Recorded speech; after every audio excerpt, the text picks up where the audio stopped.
When it comes to Disneyland, there's really no such thing as a slow day anymore. The parks are always busy, but there are still ways that you can beat the crowds. If you want to have the best trip ever, that means surviving those crowds. Stick around, we're going to talk about our top 13 tips to help you beat the crowds at Disneyland.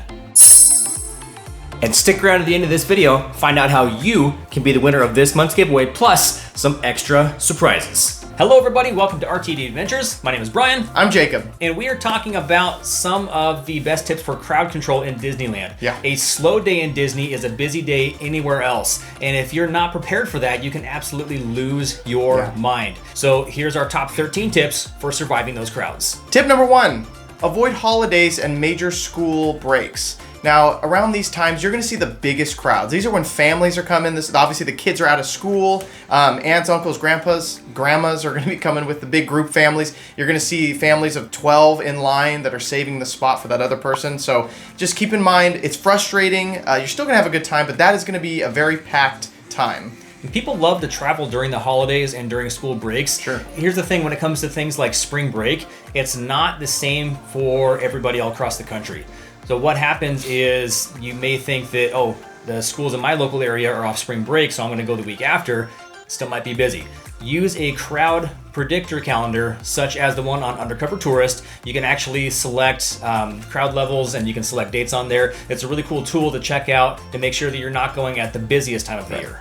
And speaking on when to visit, the middle of the week is going to be a lot better when it comes to crowds than on the weekend. So you're talking Tuesday, Wednesday, Thursday, just in that time period. Typically, like the locals will be working, so it'll be less crowds and a little bit better time for you. So make sure to plan those trips. You know, like what I like to do is those off times. So Tuesday to a Tuesday, if you're going to stay a week, just keep that in mind as well. You'll get better crowds that way. And when you're visiting the parks, even during a busy time, there's still opportunities for lower crowds. Yes. And the biggest factor for that is during rope drop. Yes. So that's going as soon as the park opens. In fact, getting there before the park opens, you're going to be able to get on lots of rides in that first hour, 2 hours when the park opens. Most people, even during the busy times, are not showing up until 10, 11 o'clock in the day because people like to sleep in. Yeah. So take advantage of those early mornings and get up to beat the crowds. Another tip is use mobile order and mobile checkout.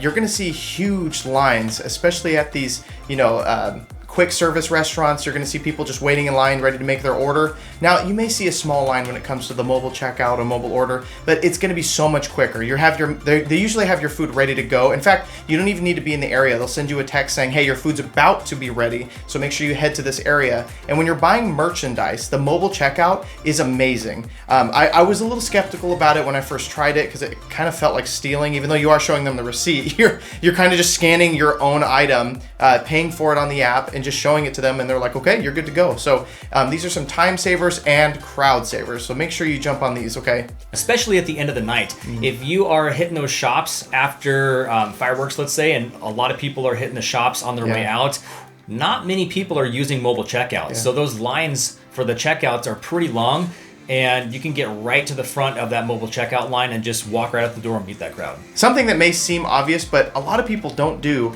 is eat during the off time. So what I mean by that is when noon hits, that's insanely busy time to eat. So try to have an early lunch or like a late dinner if you're able to do that. You'll see that most people are eating around noon and 6. So those will be the busiest times, and those are the times that you're going to see the biggest crowds. So just try to think ahead and hit those off times when you're eating. So when it comes to enjoying an all-day visit to Disneyland, what you need to do is take a break in the middle of the day. I'm bad about this one. When I go, I like to be there and just nonstop from open to close, and the people that I'm with need a little bit of a break, okay? I'm old. So what happens is the crowds get busier in the middle of the day as well.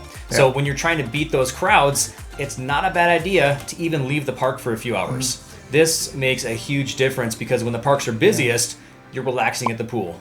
You're just taking a nap, right? This is going to help you extend the time you can enjoy the parks, and it's going to get rid of those crowds because they do start to go away the later in the day as well when families start to leave the parks. So if you're going to be there all day and you need that rest time, take it right in the middle of the day when the crowds are biggest. So you're planning to see a parade or a nighttime show, see the second show.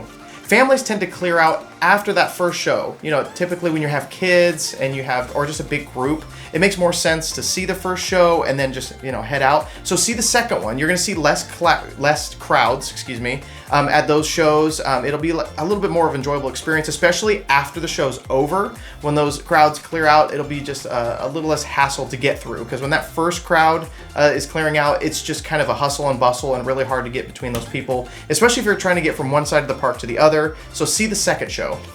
And if you're wanting a good seat for one of these shows, hitting the second showing actually gives you a better chance of this, because for something like Fantasmic, it is super crowded. It's very crowded. As soon as the first Fantasmic show is over, you can get right to one of those good seats, and you don't have to wait nearly as long as you would if you were there for the first show. And speaking of planning around those shows, how about just skipping the shows and the fireworks altogether and going on rides? Yeah. I mean, everybody's out there on Main Street for the fireworks, and they're crowded around that hub trying to get their best seats for that. But where they're not at is in line for all those rides, okay? Hit the rides during the shows if you don't mind skipping them, and there's a lot less crowds at that time of day versus if you're trying to jam-pack yourself in front of the castle. And we're not trying to disregard shows or experiences like that in any way, but especially if you've already done these things, definitely go ahead and skip it and get in line. And if you are going to be skipping the fireworks, just steer clear of Main Street altogether. Since that's where most of the crowds are going to be, it is absolutely nuts. But here's an alternative. If you do want to watch the fireworks and don't want to hassle with Main Street, you don't have to be on Main Street to watch the fireworks. Okay, you don't get as many of the special effects like you do there. But if you go to Small World, there's actually really good viewing over there, and the crowds aren't too bad. Or if you head to Galaxy's Edge, there's really cool viewing there. Now, you don't get the music necessarily in Galaxy's Edge, but if you don't want to deal with the crowds, that's a great option. And don't leave right when the fireworks end. Don't leave the parks, I mean, because you'll notice everybody else is trying to do the same thing. Maybe find a spot just to hang out for a little bit if you are planning on leaving the park, and just kind of let those crowds kind of fade out a little bit, because you're literally going to be fighting a huge crowd. And when I say fighting it, you all may be moving in the same direction, but there's people wanting to come back into the parks as well. So there's literally this mass crowd coming at each other. Just save yourself the frustration, and just hang out a little bit, find somewhere, get a churro, and just relax. This time is the most chaos that you'll ever experience in Disneyland. Yes. When people are trying to leave and there's just that mass of humanity just going in all sorts of different directions on Main Street, it is about the worst time to be in Disneyland. So steer clear of that if possible. Yes. This is a very important tip, and the only reason I say this is because it can kind of make or break a trip. I have specific, friends that come back going, I don't know if I'm going to go back to Disneyland again, because as soon as that fireworks, show was over, that was the biggest, worst crowd, and tensions can get high. I don't mean like fights or anything like that. I'm saying people are full, they're tired, they want to leave, and now there's someone in front of them, and someone in front of them, and someone in front of them. So just do yourself, your family, your friends, a favor. Just kind of find a nice place to relax. Listen to the, the music of the street, and just people watch. And then as soon as they clear out, then you can head out. Now, if it's in your budget, consider staying at a Disney Resort Hotel. Yes. That means the Disneyland Hotel, that means the Pixar Place Hotel, and that means the Grand Californian. Mm-hmm. The reason this helps in beating the crowds is because you get early entry, and that means you got access to certain rides 30 minutes before anybody else. That means 30 minutes before even rope drop. Yep. So you're getting up early and you're beating the crowds for rope drop, but then there's just only the people that are staying at those resort hotels that are in line for the ride. So every single one that you want to go on is a walk-on, right? Yep. There is no line at this point. So it's incredible. It's a little bit more expensive to stay in those hotels, but if it's an option for you, it is definitely worth your time. And if you've never done this before, go to an after-hours ticketed event. What I mean by that is there's specific events throughout the year that you pay a little extra money for, but it allows you to go into that event, specifically like Star Wars Night, where everybody else has to leave if they didn't pay to go to that event. So you're looking at a lot less crowds when you're going to those events. On the top of that, they have activities, photo opportunities, snacks that are available for you at these events. So it's a really cool experience, and we do recommend it, and you won't be fighting a crowd half as much as you would be on a normal night in DCA or in Disneyland. And because these are ticketed events, there's a limited capacity that's far lower than what you're going to see in your normal park days. Yeah. That's why you're going to see such low crowds for these events. So here's the tip that you have no excuse not to use, and that's using the Disneyland app to check wait times for the rides. Believe it or not, there's people that will just pick a ride and go to it without checking how long the line is. That can waste a lot of time, especially in the middle of the day when certain rides have 2-hour wait times, right? You don't want to be standing in line that long. Stick to the rides that have short wait times. That way you're not fighting those crowds.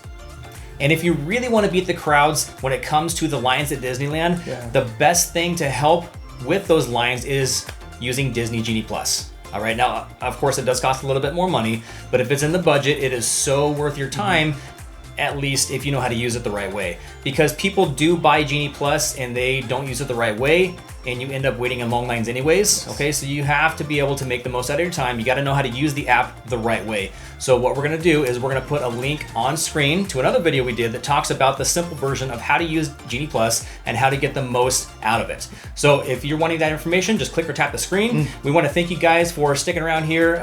If you like this video, give us a thumbs up. That goes a long way to supporting the channel. But as always, you guys, thanks for watching. What's going on, everybody? Brian here with RTD Adventures with some big news about our giveaways. Now, we like to do monthly giveaways as a way of saying thank you to our community. We're just so thankful that you guys are here supporting us, and as a way to show our appreciation, we're actually going to be giving away one of 3 different prizes this month. So you've got your choice. If you're the winner, you can either choose this deck of Disney playing cards. So these are the Play in the Park Disneyland playing cards. There is a Mickey Mouse keychain, all right, and a limited edition 80-year anniversary Bambi pin. So if you are the winner of this month's giveaway, you get your choice of either one of these 3 prizes. So all you have to do to enter this giveaway is to like this video and leave us a comment in the description down below. Don't forget, you do have to be a subscriber, but if you are the winner, you're gonna get your choice of either of these prizes. So when you leave us a comment, let us know which of the prizes you would like, and let us know what you think about our video. Just like I said, if you're a subscriber, like this video, make a comment, and one of these 3 prizes could be yours. Now, a little bit of bonus news, we're getting close to 1,000 subscribers, and as a way of saying thank you again, we're going to be doing a bigger giveaway. We're going to give away several prizes in a larger giveaway once we hit 1,000 subscribers. So if you haven't yet,